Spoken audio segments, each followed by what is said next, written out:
Okay, for those of y'all wanting to replace the ECM in your Pathfinder or QX4,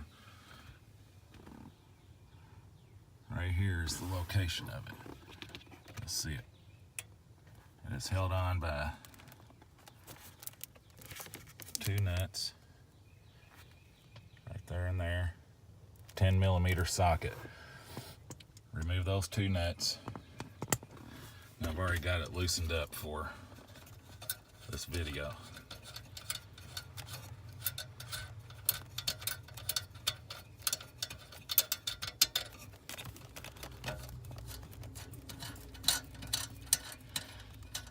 Don't disconnect the ECM just yet, because it's far easier to do once you have it out. You're going to drop it down, directly down.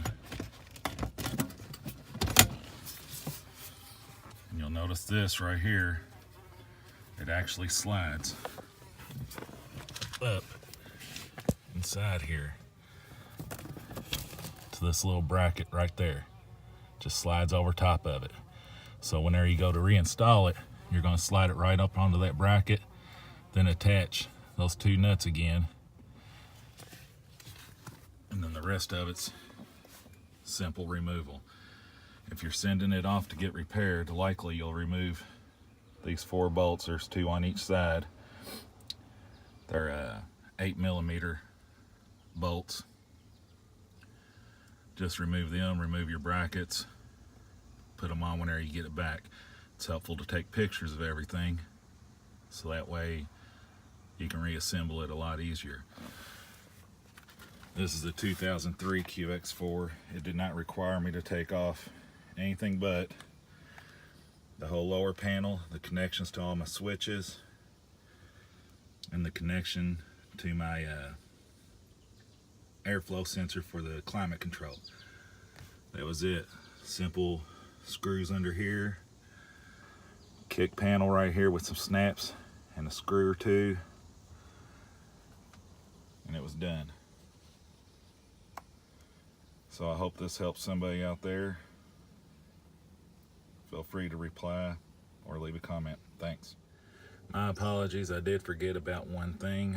You do have to remove, it's this metal bracket right underneath the steering column. It's held on by a 10mm nut there.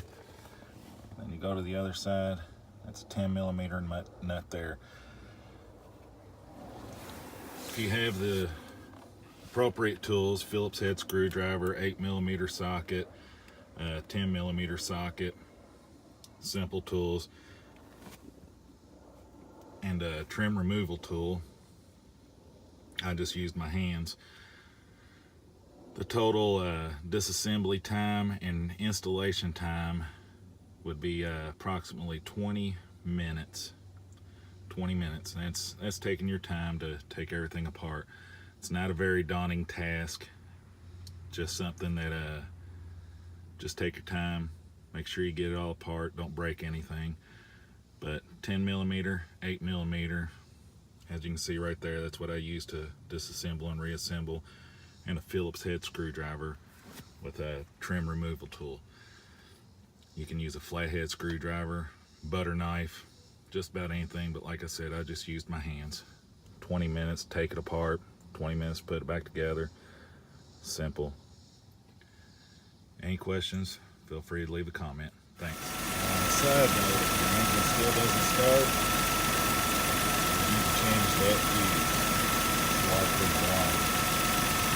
Change that fuse, and your engine should start right back up.